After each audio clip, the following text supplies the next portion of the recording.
It's 26 minutes past 4 on BBC Lincolnshire. William Wright on Drive Time. Now, I mentioned this earlier on. Pet owners will get this, will understand this straight away. Others may not get this straight away. Sue Machin from Boothby Grafo has lost her cat. Her cat is called Oliver. Now, we spoke about this back in December after she called in Animal Search UK to help look for it. But Oliver is still missing, and Sue has done what more and more people in this situation do, apparently, these days, consult a psychic. She's gone that way as well. And this afternoon, Animal Search UK is back in the area. At the moment, they're at RAF Digby in that area.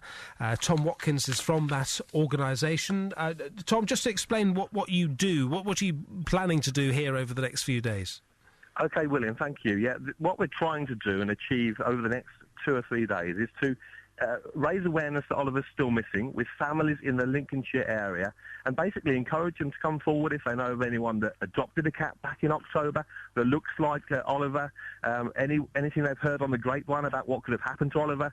They can ring us in confidence, anonymously if necessary, and tell us good or bad news in an attempt to get an answer for Sue, really, who's really keen and getting increasingly desperate for news about where Oliver could be. Well, just explain, you are Animal Search UK as a business. Yes, people have that's right. People have to pay. They get to the stage and they might think we'll pay you to come in and help.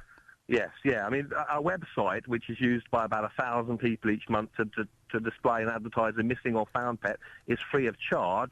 However, the search team, where we go and do inquiries, speak to people on door-to-door, etc., is something you can pay for if you wish, but it's entirely optional. And I've seen a picture of the car. You're all in uniform. The car looks like a police car. Yes, it is a bit high profile, in an attempt really to make people look out their window and think what's going on there, answer the door when we knock on the door. So we're all professional, we're all trained, we're all in uniforms, and we do a really thorough job and try to get any news, however insignificant it may appear.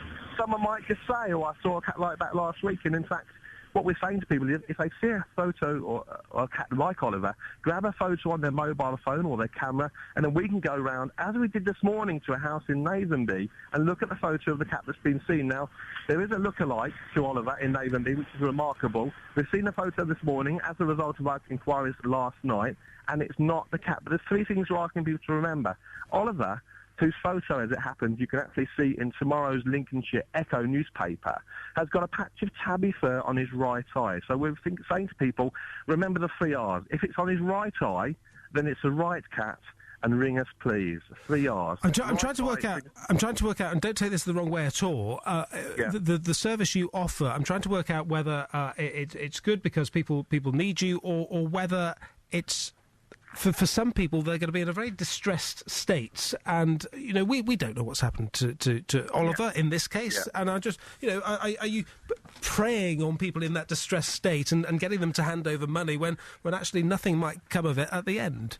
Yeah, I mean, all we know and all I can say in response to that really is that we have very good success rates. We come up with a lot of cats that have been found as a result of our inquiries that may not have been found otherwise. So it's quite true. We do deal with owners that are potentially upset, emotional, but we provide a service which you don't have to use, which does have a good track record and is very professional and in many cases very effective. And so, our testimonials and people have said to us in the past, it's entirely...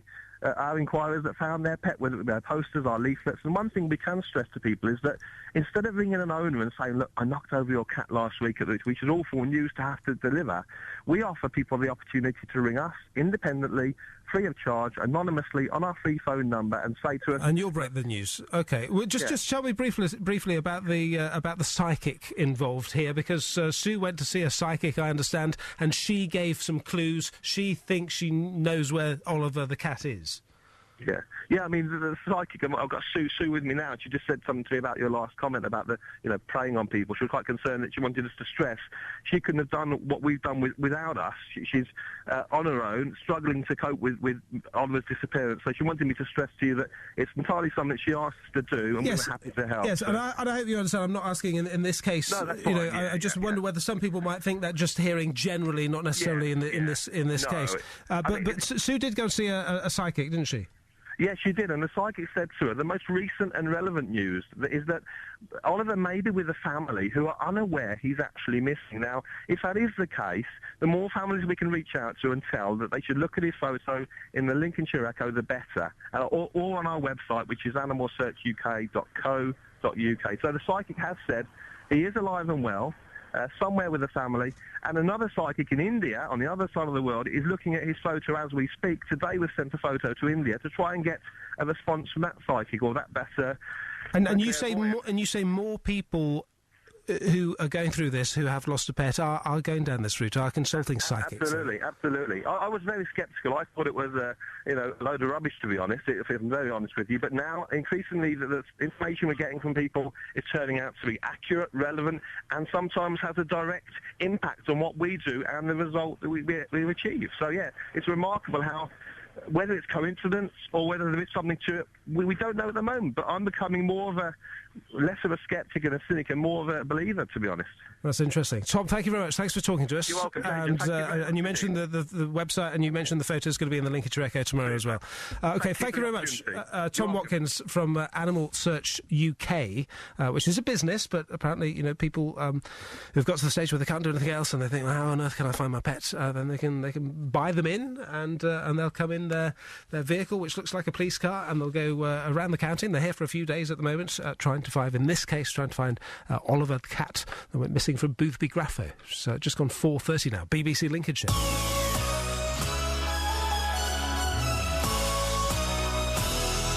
Let's go to the